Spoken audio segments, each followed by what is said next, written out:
Bismillahirrahmanirrahim. Assalamualaikum warahmatullahi wabarakatuh.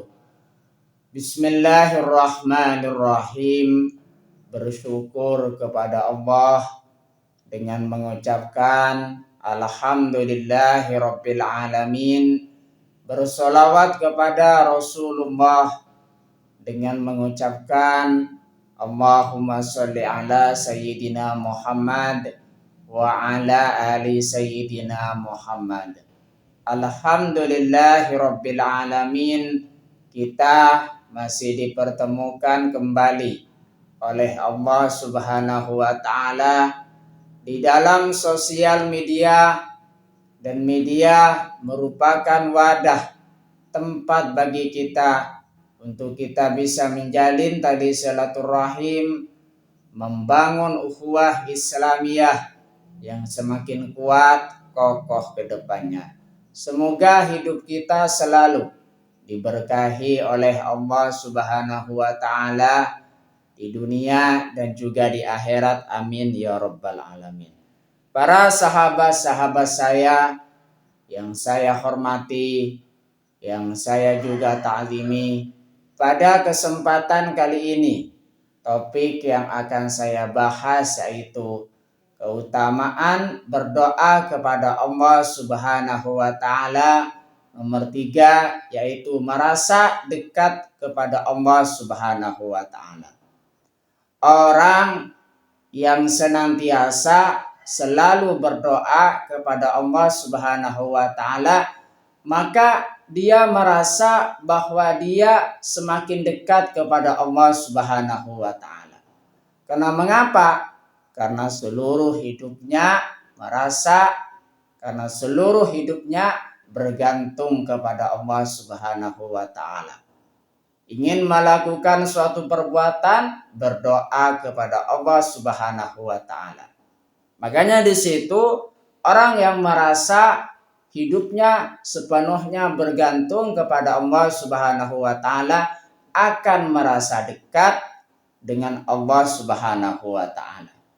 Allah Subhanahu wa taala di situ sudah berfirman di dalam Al-Qur'an surah Al-Baqarah ayat 186. A'udzu billahi minasyaitonir rajim. Bismillahirrahmanirrahim.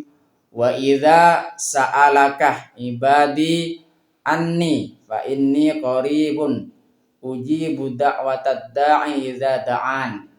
Artinya, dan apabila hambaku bertanya kepadamu hai Muhammad tentang aku, maka katakanlah kepada mereka bahwa aku adalah dekat kepadanya dan aku memperkenankan doa orang yang berdoa kepadaku. Quran surah Al-Baqarah ayat 186. Ayat ini menjelaskan kepada kita bahwa sesungguhnya Allah Subhanahu wa taala di situ dekat dengan kita.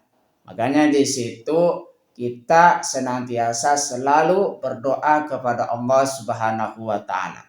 Kita dengan berdoa kepada Allah Subhanahu wa taala, Allah Subhanahu wa taala sudah berjanji bahwasanya Dia akan mengabulkan doa-doa hambanya yang berdoa kepadanya. Makanya di situ kita senantiasa utamakan selalu berdoa setiap saat, setiap melakukan suatu perbuatan.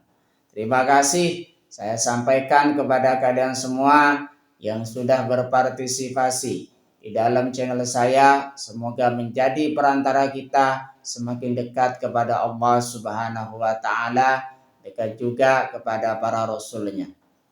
Sebelum saya tutup, mari kita ngirim Fatihah dulu kepada baginda Rasulullah sallallahu alaihi wasallam ila hadratin Nabiul Mustafa Muhammadin sallallahu alaihi wasallam wa ala alihi wa ashabihi wa azwajihi wa dzurriyyatihi wa ahli baitihi wa liman dakhala fi baitihi ajmain. Kullu syai'in lahumul Fatihah. A'udzu billahi minasyaitonir rajim. Bismillahirrahmanirrahim. Alhamdulillahi rabbil alamin arrahmanir rahim maliki yaumiddin. Iyyaka na'budu wa iyyaka nasta'in ihdinas siratal mustaqim. Siratal ladzina an'amta 'alaihim ghairil maghdubi 'alaihim waladdallin. Fatihah yang selanjutnya, mari kita ngirim Fatihah kepada kedua orang tua kita semuanya, guru-guru kita semuanya, kaum muslimin muslimat, mukminin mukminat, semoga diteguhkan Islam dan juga iman kita oleh Allah Subhanahu wa taala, dan kita semakin dekat kepada Allah Subhanahu wa taala, dekat juga kepada para rasulnya, dan semoga dipermudah urusan-urusan kita oleh Allah Subhanahu wa taala. Amin ya rabbal alamin. Al-Fatihah. A'udzubillahi minasyaitonir rajim. Bismillahirrahmanirrahim. Alhamdulillahi rabbil alamin arrahmanir rahim maliki yaumiddin. Iyyaka na'budu wa iyyaka nasta'in ihdinas siratal mustaqim. Siratal ladzina an'amta 'alaihim ghairil maghdubi 'alaihim waladdallin. Terima kasih saya sampaikan kepada kalian semua. Assalamualaikum warahmatullahi wabarakatuh.